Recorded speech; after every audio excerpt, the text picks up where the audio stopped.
Welcome to Limitless, the Blind Beginnings podcast where we discuss tips, tricks, and current topics related to all things in the blind and partially sighted community.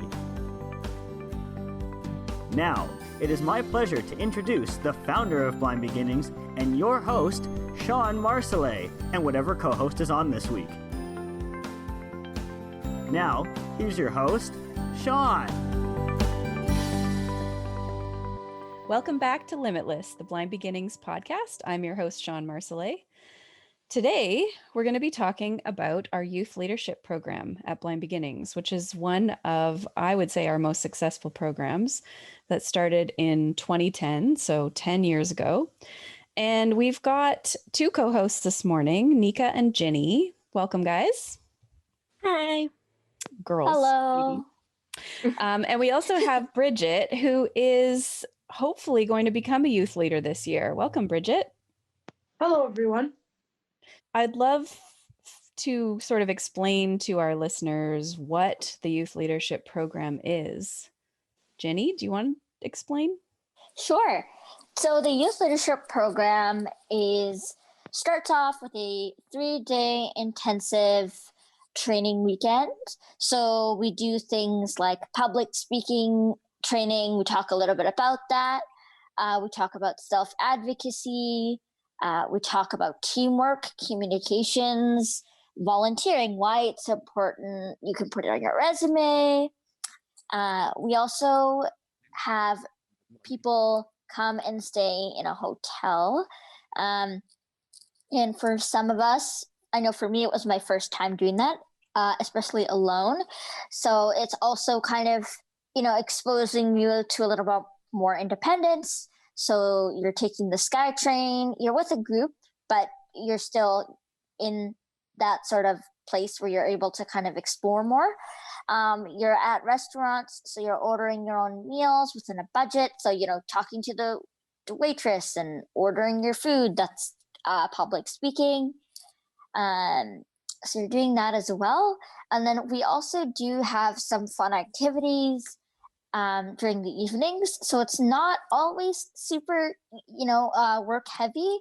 But for the most part, it's pretty compact into 3 days. And sometimes you'll have speakers who come in to talk about volunteering or to talk about their experiences. And then after the weekend, you participate in what we, I guess, are calling the practicum portion. So throughout the year, you get opportunities to put the skills that you have learned into practice with Blind Beginnings. So we have committees, which we'll get to in a little bit, as well as programs when they come up that youth can volunteer at. But it's also a safe space for them to volunteer at. So they don't have to really go through the process of calling up somebody or, perhaps disclosing vision loss, although we do talk about that. So it's a good way to kind of get your feet wet and put some experience on your resume, but also having that support in place, if you do still need it. I think that's the most part. Am I missing anything? All right, so we can wrap up the podcast now. No, I'm just kidding. That was very good. Has been limitless. Okay, so Bridget, you wanted to join the youth leadership program this year. You were signed up for the training this spring, which we had to cancel because of the pandemic. Can you tell us why you wanted to be a youth leader? Basically, I wanted to be a youth leader because I wanted to see what it felt like to be the leader and help others that were blind and low vision. Right. And you've been to lots of Blind Beginnings programs throughout your life and seen youth leaders volunteering and stuff. Did you ever kind of is that part of it, sort of seeing them in that role and wanting to do that yourself?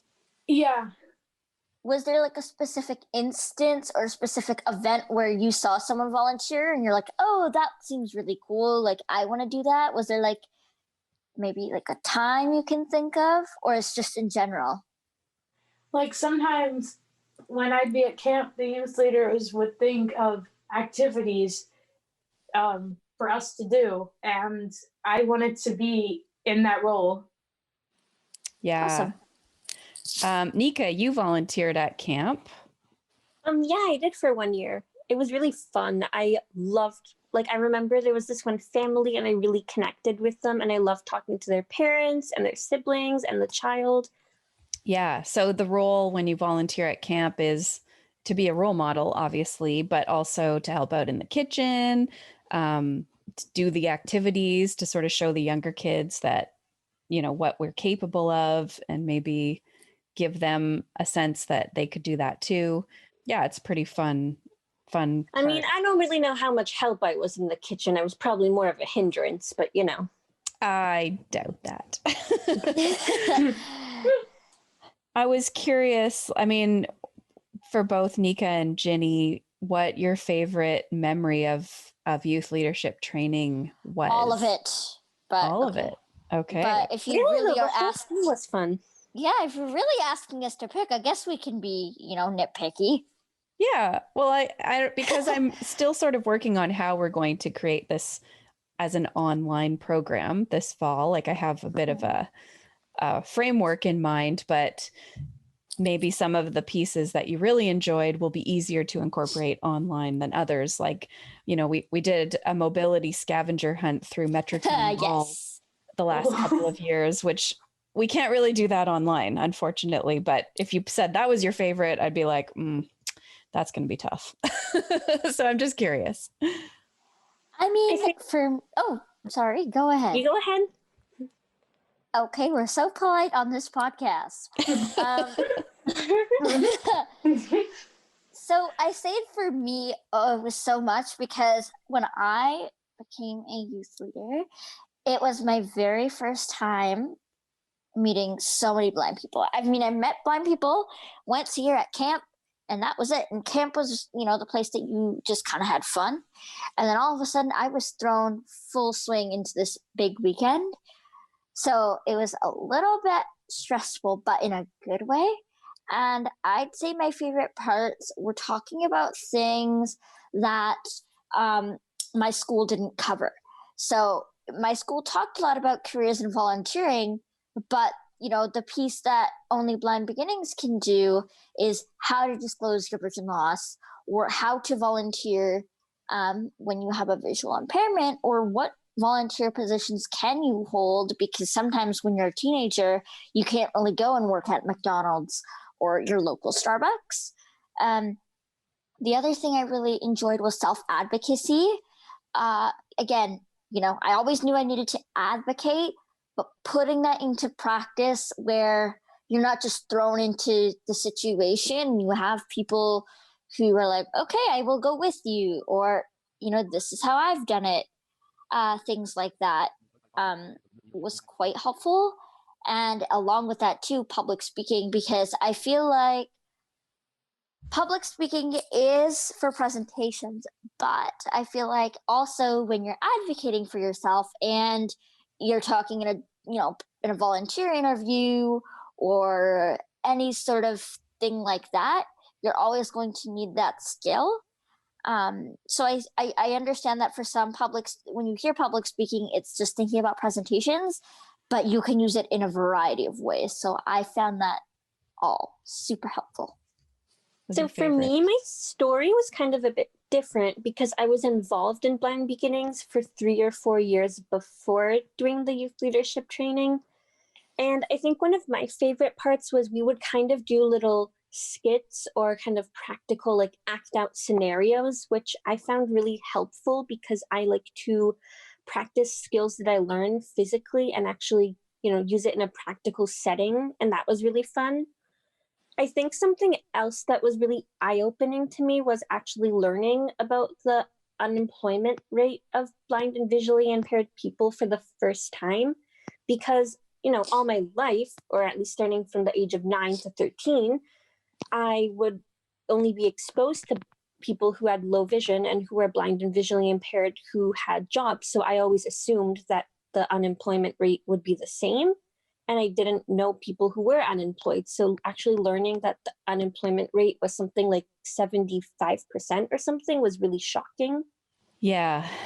And thank you for mentioning that. And I mean, some people say it's as high as 80 or 85% unemployed. It seems to vary depending on whether we're talking people with disabilities or specifically people who are blind. But yeah, there is a very high unemployment rate. Which is weird because like I know people like you and Betty and like Marilyn Rushton and like all of you work, and it's like, yeah.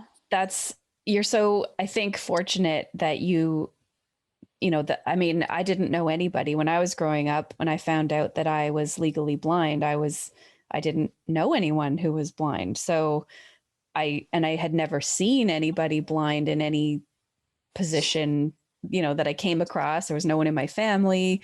There was no one in my world, really. So I just assumed, I didn't know where all the blind people were. Where were they? They didn't seem to be working at the bank or the grocery store or at school or any of the places that I went. So I really worried a lot about what would I do as a job? Like, can people who are blind even have a job? Of course they can. And so great that you guys had role models that are blind. And that's part of this program. It is a pre-employment program. So part of it is like one of the roles of youth leaders is to be mentors to younger kids, which like right now, Nika and Jinnie are mentoring Bridget in this conversation, right? So Bridget's looking at you guys and realizing, oh, like, one day I'm going to be 19, 20 years old and go to university and be working towards a career.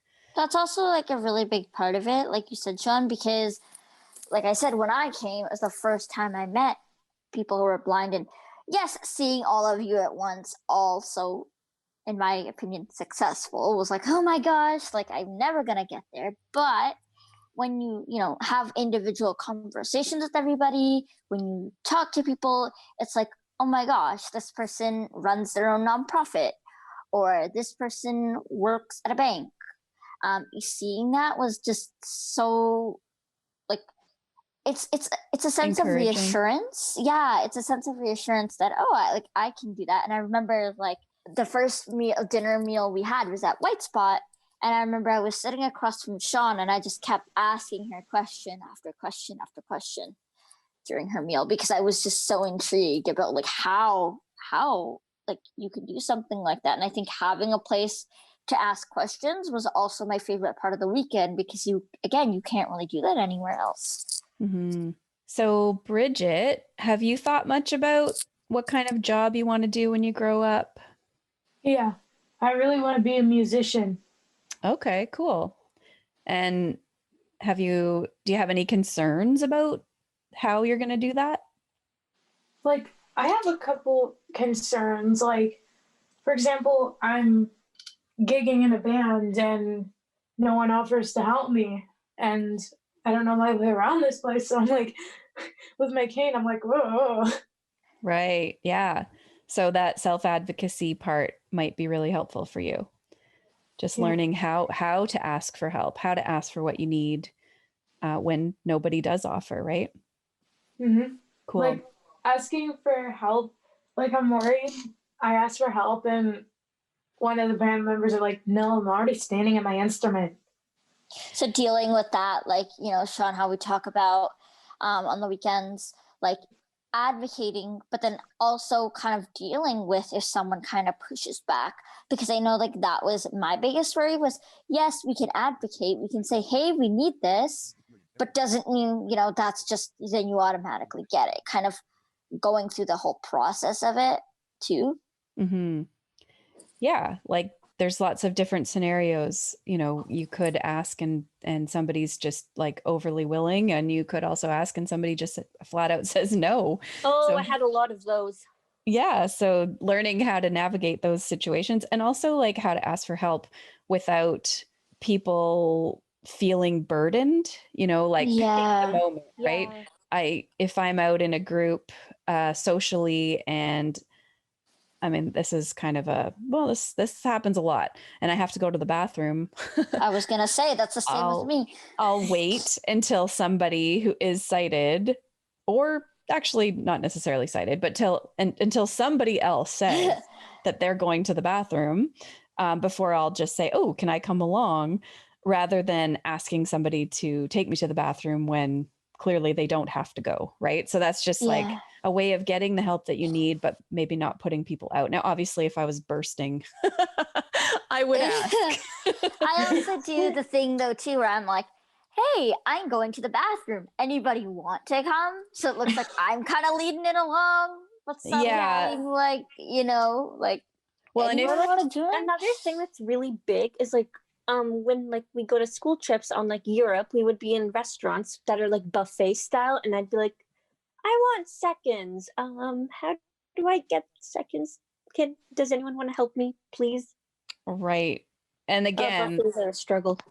Like, I feel like the people who make it the easiest for us are the people who intuitively seem to know, like, I'm going up for seconds. Do you want to come? Right. And then again, I don't feel like I'm having to put anybody out because they were already going there, versus having to ask somebody specifically to take me back to the table to get whatever the thing I want. Yeah. It's learning that stuff. And you learn through experience sometimes too, because you ask somebody if they can help you go get seconds and you find that they're very grumbly about it because they weren't planning on going there that way. They didn't want seconds themselves. And then you kind of learn, ooh, maybe I shouldn't have done that. Or maybe I could have done it differently. Or it's a lot of trial and error, and you have to be okay with messing up, like, or getting a no, like dealing with that. Yeah. And not taking it personally. Right? Yeah. Yeah. Like, just kind of that happens when the person, you know, kind of hides the way they feel, or like they're so nice that they'll never say no.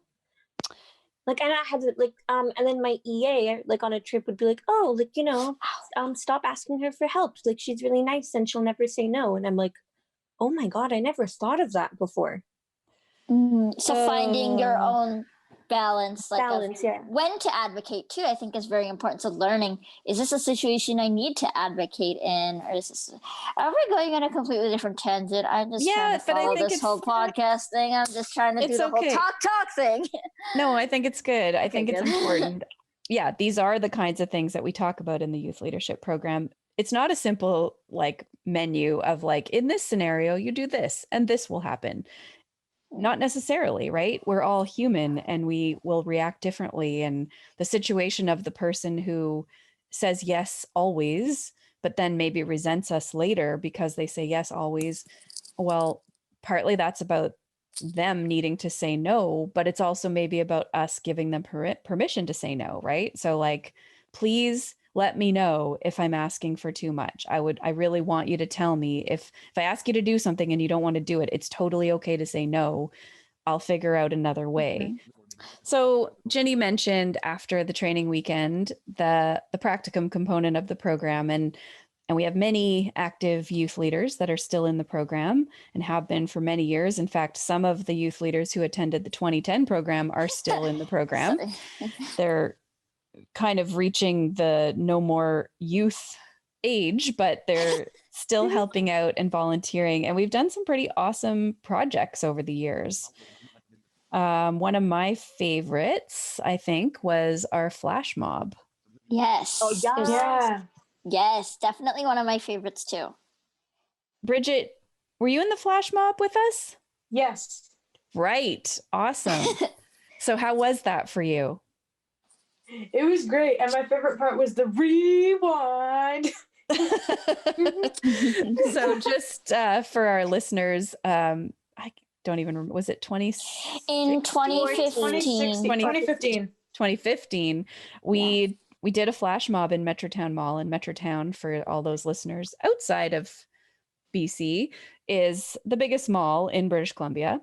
And this was a youth-led project. So a group of youth wanted to put together a flash mob, and they literally came up with the music clips that we would dance to, choreograph the dance, and then we taught it to about 30 different Blind Beginnings kids, youth, parents, youth leaders, staff.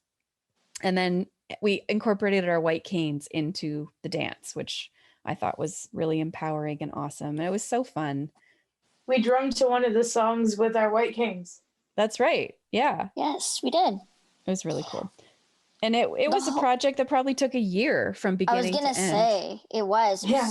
Super, it looked like all like quick and easy, but it took a while to like learn the dance, to put it together. Like it's, you know, you're also like kind of taking like, how do I say this? You're kind of also taking the belief away that blind people can't really dance, but you're also learning how to put together a project. So how to delegate tasks. So you're on music. So you're on choreography, and having to get your, you know, task in by a certain time. So you're kind of practicing those skills as well, while also communicating with your team, things like that. So it's also fun, but you're also practicing the skills that you learned at our pre-employment program. Mm-hmm. Okay, Jinnie, you brought up a point, and I have opinions. Okay.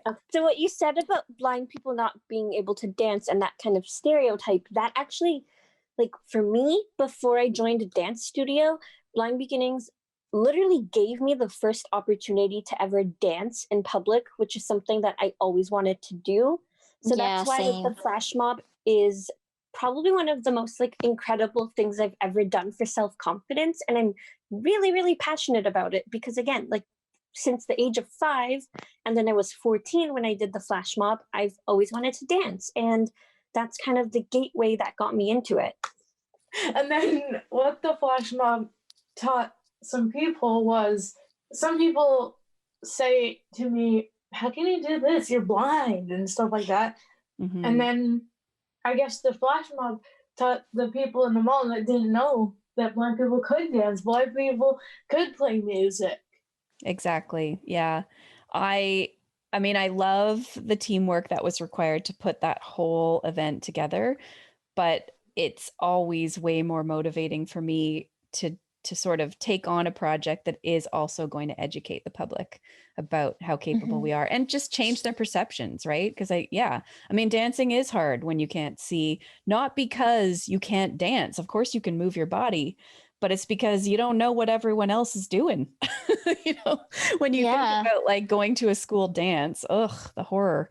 I did not enjoy those because everyone can look around and see what all the other kids are doing and sort of try to mimic that and, you know, move their bodies in a similar way.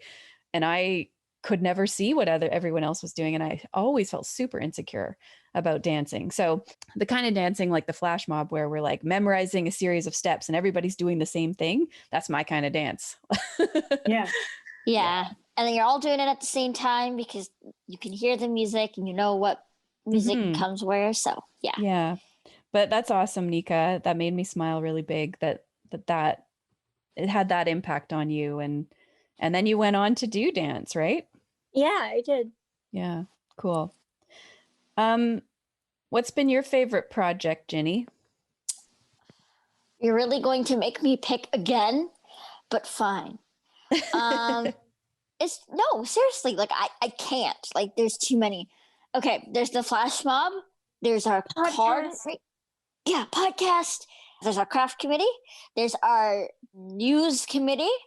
There's we did a fitness ground. Do the grind blind. Oh my gosh. Yes. Even though that wasn't like a committee, still required some skill set, I'd say.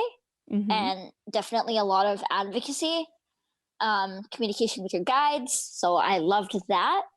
I'm super, super biased about the podcast just because I have been wanting this to happen for like 2 years, and I love podcasts, and I watch or listen to podcasts more than I watch Netflix, and podcasts are the best thing in the whole world. And I could go on a rant and do a whole podcast episodes about how much I love podcasts. Well, it's probably our newest project, but I have to agree, it's probably been the highlight of the pandemic for me, which, I mean, maybe that's not I was gonna giving it say. enough credit, or maybe that's not the best example, the best statement, but it really has been exciting to finally launch this because I also have wanted it for a long time. And yeah, it's a group of youth who wanted a podcast. We talked about it. And then we hired a communications coordinator who actually knew how to make this happen. And here we are. Yeah. So, but it's been super fun to bring in. Yeah. And like, I think recording them is so much fun. And then listening to them is fun. I don't listen to the ones that I was gonna say, I don't listen to mine. But really? Nope. Ever. I never don't like the sound of my own voice, but I always listen to the ones that I'm not on and listen to the ones that other people do. And Same. it's really cool because I'm like, ooh, I know people. Yeah. I know these people in person. Yay. I just thought of another thing, Shawn, that I really enjoyed. That how could I forget this? Yeah. Presentation. But we did have a speakers bureau. So what we kind of did with that at our organization was we gathered up a group of youth, and we did a intensive sort of training just on public speaking. So sometimes we'll hold training related to just to specific skills once you're in the practicum, if you're really into something. And in that, we wanted to have us kind of go around and do more presentations. So one thing that you can do at Blind Beginnings is if people are requesting presentations about blindness, so that could be schools, your local Lions clubs, things like that, you can go with someone or by yourself if you're comfortable enough and talk about what it's like to live a life being blind and kind of educating people. So that's also been one of my favorite parts, especially because after I started public speaking with Blind Beginnings, I just got other really awesome opportunities to kind of like create my own presentations and deliver them. And it was just really nice. And I do that for myself now. So like I don't wait for someone to come approach me with presentations. I always tell people that I am a public speaker and that I'll go into schools and present because I think it's a really cool way to present because not a lot of kids in school are, taught about disability. So Bridget, as you listen to us talk about all these different projects, is there any that are sounding exciting for you? Yeah, I really like the ones that like you can think of music, songs, and like dances and stuff. That's really interesting. So maybe another podcast, or sorry, another flash mob. On the island. Bring it back. Think of a podcast about music. Well, actually, another music project we did do was a group of youth made a holiday Christmas CD many years ago that we sell. Whoa. So everybody who performed on the CD is blind, and they either sang or played an instrument, and then we sell it as a fundraiser every Christmas. So we definitely are ready for a Blind Beginnings Christmas Part 2. Yes. Can I be on it? Yeah, no, Yes. totally. And that's how it works. So every year we try to get 12 new youth from across BC to come and participate in the youth leadership program in the training. And then based on what their interests are. So like the newsletter committee was created because that year we had a whole group of youth who were really into writing. And a newsletter was something that I kind of wanted for Blind Beginnings anyways, and just never got around to doing it myself. And so now youth write articles for the newsletter, which is about to become a blog, which is also super fun. So yeah, whatever your interests are can turn into a project that hopefully through working on that project, you gain a lot of skills that are going to help you, things you can put on your resume and that will help you get a job down the road. That's the hope. I was going to say too, Shawn, like you brought it up, but then kind of once you're kind of dipping your toes into the different committees, you might want to pitch something. So it's kind of working on how to create, a pitch. What's your purpose? Kind of proposing that to the group and Shawn, and then you can sometimes you can even like lead your own committee. That's further down the road, but like that's even fun sometimes. Like I know I've done that a little bit with the craft committee. I think I did that a little bit with the newsletter committee, and I believe I have pitched some ideas before, so it's always quite fun. So maybe we'll talk a little bit about some of the topics that we're going to be covering in the online program. So the way this is going to work this year for 2020 training program is every Thursday afternoon from 4:30 to 6 for 6 consecutive weeks, youth will attend an online Zoom session. And each week there'll be a different topic. So I thought we could go over the topics and you guys can tell me, how this part of the training or how this seems relevant to life maybe, or whether, it's just a waste of time. So the first week we're going to be talking about working as part of a team. So obviously we're going to be getting to know each other because we're going to spend 6 weeks together. But you do have to work as part of a team for many, many, many projects. So things like interpersonal skills, like getting along. Sometimes there's people you got to work with that maybe you don't get along with. And how do you navigate that, right? It's not in a job. You have to be like, no, bye, Sophie, get out. Yeah. By the way, we have no Sophie at Blind Beginnings. Just want to say that. Yeah, but there are times when people don't get along with each other, and we have to figure that out because in real life, that can happen. In week 2, we're going to talk about communication skills, things like active listening and basic empathy. So a lot of what youth leaders end up doing is listening and talking with parents of younger kids, or maybe with younger kids themselves. Do you guys have an example of? So many. So when I was at Camp Hornby last year, I met a family from Nelson. So the mom was she was already quite excited, or not excited. She was already very interested in taking things in. But I remember we were kind of just sitting around the campfire and she just started asking me questions. And, you're doing something casual. So you have to kind of be also prepared for that in the back of your mind. And then talking with their daughter was interesting too, because she was only 11, but she also really loved writing and still loves it. And I really do. So kind of her talking to someone who also loves writing but is blind was helpful for her. And I know she was very nervous to do she wanted to do the cup song because we have our talent night at camp, but she really didn't want to do it alone. So I said, let's do it together. And that was kind of, empathy. She's really nervous, just how I was really nervous when I came to Blind Beginnings and didn't really want to, do things on my own, as we all know. And so I kind of stepped in and said, let's do it together. So you're not doing it alone, but you still get to do the talent you really want to do. And she ended up performing the cuff song with me, and it was really great. And she really enjoyed it. And so did you. I mean, yes, so did I. That's awesome. Yes. Love the cup song. I want to learn the cup song. I'll teach you the cup song. Maybe that can be our flash mob part 2. It can be the pain song. There you go.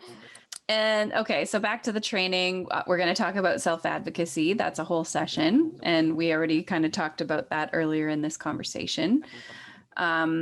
One session is on public speaking and presentation skills, because we do hope this public speaking is something that most people are afraid of, but it's often the thing that people enjoy the most, the participants of the program, because it's scary to get up and talk in front of a group. But if you're, some of us, for me, I love being the center of attention. So I actually get quite a rush out of public speaking. It is scary. Every time I am in that situation where I'm about to go up on stage, my heart is pounding and I'm really, really scared. But then once I start talking, it's awesome. Oh, it's so great. You just feel the chills go down your body, and it's just, it's really cool. It's really great. It's really cool. I did notice the other night, I had a very, very, very small scale opportunity to speak in front of a small group, telling a story on Zoom. And I did notice it doesn't quite have the same impact when you can't hear or see your audience and you don't really know. But I guess that's kind of what's going on with this podcast too, right? It puts you into a different mindset. Mm-hmm. You don't really know how people are responding to what you're saying. So you just have to go off of it. And I try to, I guess I do. I'm going to say I try to use a lot of humor when I speak. I think I'm pretty funny. You do. But you are. Well, thank you. Yeah. Yeah, we can attest to that. That story was really good. We laughed out loud. Okay, thank you. Yeah. But I feel, when you don't get any laughing coming back because everyone's muted, or you're a podcast listener that are not even listening to this yet, it's just, you don't know, like, am I funny? I thought I was funny. So I think we'll be teaching public speaking in a different way this year, because we'll be sort of teaching that stuff. Like, you're going to do this on Zoom. Like, you got to make sure people can hear you, because what if your audio is not working, but you're just talking away and you don't know that, right? Things like that. Yeah. I really hope I can come to that one. Just want to say, and to all of them, I would love to be there. Yeah, we'll talk about that. I mean, we want priority to go to the youth who haven't participated before. No, as a mentor. Yeah.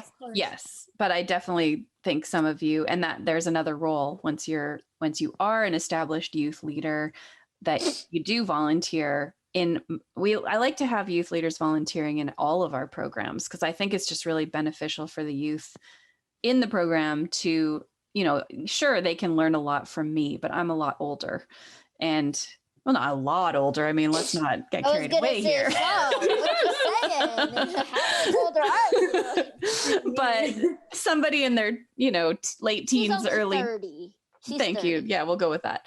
Someone in their late teens or early 20s is not as far away from someone who's 14, right? And it just might have more impact hearing it from somebody a bit younger. So, okay, so on to week 5, we'll be talking about professionalism and attitude. And attitude in this situation is a little bit about attitude towards blindness. And obviously, if we're out there, presenting ourselves to the world, we want to kind of present a fairly positive perspective of blindness. And Blind Beginnings is kind of all about that.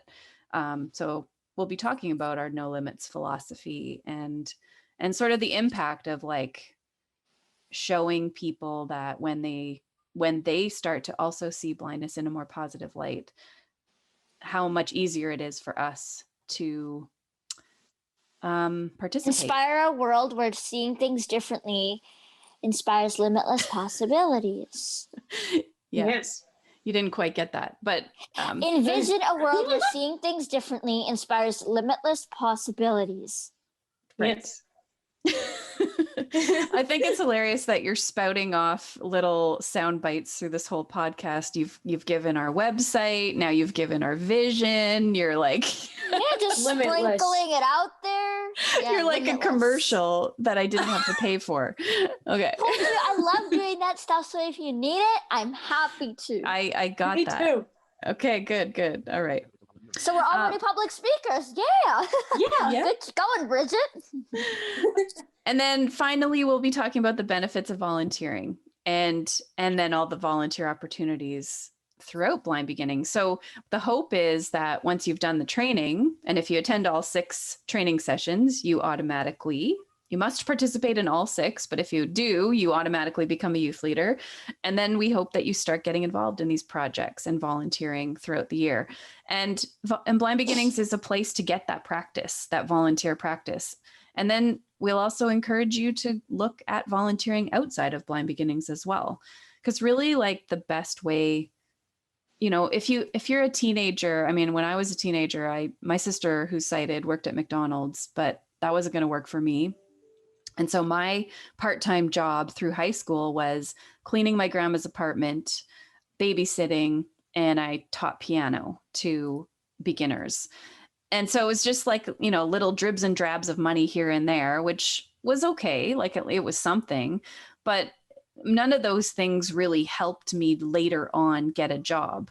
Right. And so when you go to like putting together your resume, the first time you want to apply for something and you don't really have anything on it that's relevant to what you're applying for, it makes it really hard. So through Blind Beginnings, you can list these things, right? Volunteered for 3 years for Blind Beginnings. And then under that, you can put like help to organize a flash mob, wrote for the newsletter, created Blind Beginnings Has Talent fundraiser, which is another project we did years ago. Yes, we did. Which I think, Shawn, it would be really cool. Sidebar, to do this over Zoom COVID-friendly talent show. I feel like we'd actually get people popping up. Can I please take that on? Absolutely. All right, new project. Please join us in creating our COVID edition of Blind Beginnings Has Talent. You know what? I feel like that would be a great project when the new group of youth leaders comes through their training, because I feel like Bridget would probably help with that. Yeah. Would you like to, Bridget actually participated in Blind Beginnings Has Talent. And weren't you one of the winners one year? She was. Yes. I feel like you were. Yeah. So yes. Bridget is not only a musician, but also a comedian.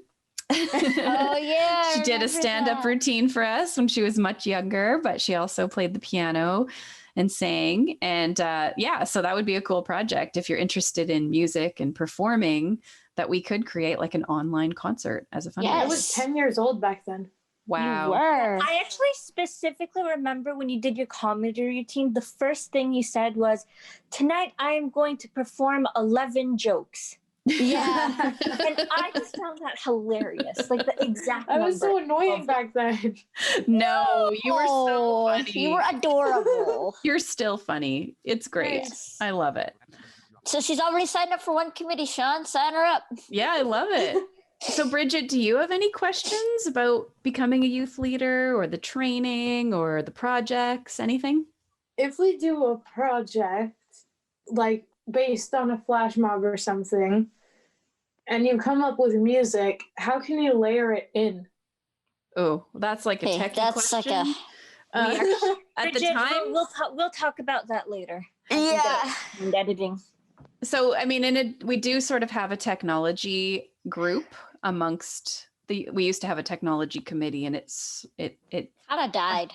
It hasn't really gone anywhere, but I feel like that's the kind of projects that the tech committee could be working on as well. So can I be in the tech committee? Sure. Yeah. She signed up for 2, folks. Live right now, joining committees. I love it. I love it. I'm really, really excited to do this. Yay! Yay! Awesome. Tell all your friends, make them sign up too. Yes. That's cool. I'll be like, Austin, sign up for this. Yeah. Shout out to Austin. Hope you're listening. Shout out Love to you Alicia. to join. Sign up. Shout out to Ella. No, Ella's already done it. Alicia, Austin, Ella, all those people. Jinnie and Nika, do you guys have any suggestions of how to make some of this training exciting online? I'm totally putting you on the spot. So if you Yes, I do. Okay. You do? Oh, cool. Yeah, let me grab my manuscript. Okay. So manuscript. You've written a procedural manual about this, have you? Yes, I have. Okay. No, so I'd say like for many things, like use the breakout rooms. Okay. Yeah. Because working as a small team, and have people maybe unmuted for certain parts to have like the laughing and the talking, but also, muted for others. Mm-hmm.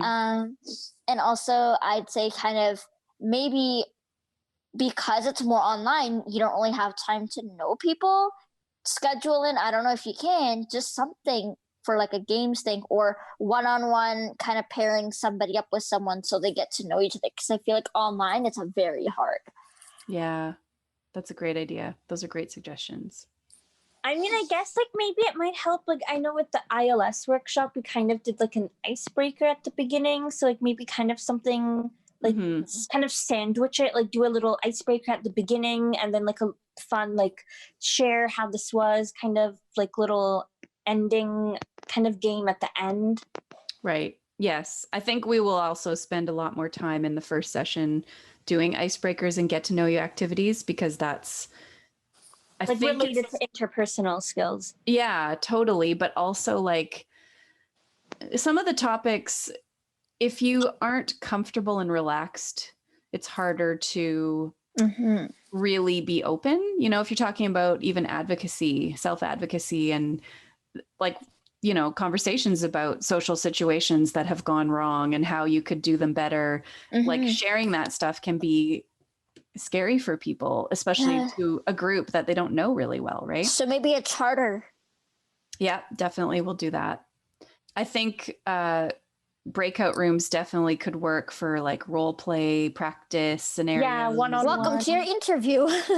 Right. We did do mock job interviews at the training So we kind of look at who is registered and the age, if we have a lot of 12, 13, 14-year-olds, the training's generally 13 to 19, but we have had 12-year-olds who are just really keen. So we're open to that. Awesome. But yeah, if the majority of the participants are kind of 12, 13, 14, maybe they're not really thinking about applying for jobs yet. But if the majority are 17 through 19, then they're really thinking about, what's a job interview like? So we sort of look at who's coming when we kind of figure out the activities of the training. Yeah, like you kind of tailor it to the age range. Tailor, that's the word I was looking for. Thank you. Exactly. Maybe we could close off with just advice for anybody who is thinking about attending the training and becoming a youth leader. If you could talk to yourselves when you were first considering signing up, what would have helped you or encouraged you to participate? So I think for me, kind of, it might seem scary to do, well, at the time, a 3-day intensive thing, but to kind of commit to something. And I think what I would tell myself is, it's a safe space, because I was kind of nervous. I may not have shown it when I was there, and I was excited, but I had a lot of underlying nervousness. And I would say, it's a safe space. Yes, you're going to be pushed out of your comfort zone and to maybe do things that you never thought you would be able to do, like role play or, hang out with people who you haven't really met before. And yes, I was pushed out of my comfort zone, but ultimately, it's a safe space. You're here, there are adults there, and it's going to be a great experience. And I think just dive in and don't look back. I'd say I've been you, so I get it. And yes, it's overwhelming. Yes, it's draining because, and not in a bad way, but it is draining to do 3 days of intensive stuff or 6 weeks. Whatever it is at first, but it's been so rewarding for me. Like I'm still here, like at the organization. I haven't left. And I think like doing something hard is, worth the reward, in any situation. You have people who are going to be with you there. You're not alone. There's people who get it. There's people you can talk to. And just ask Shawn to pair you up with Jinnie as your mentor, and I will always be there for you. Nice. I can't put Jinnie with everybody, but you can. I'm actually willing to be okay. Appreciate the offer. I love everybody, and I just want to help everybody. That's great. It has been one of my favorite programs.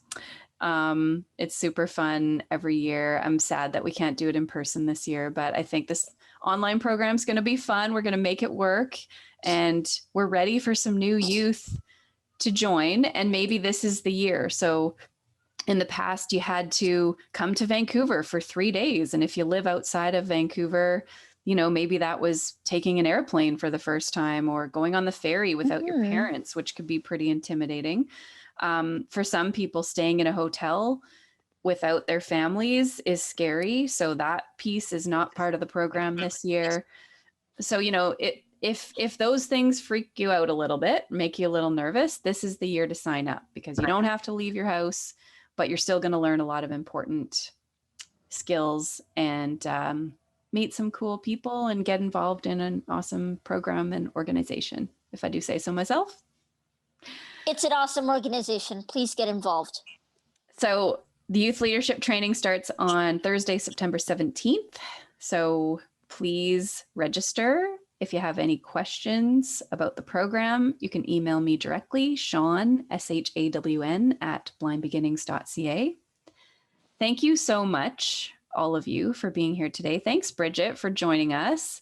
You're welcome. I hope I'm looking forward to seeing you in the training program and you becoming part of our youth leader program. Yeah. And thanks, Jinnie and Nika, for joining me this morning.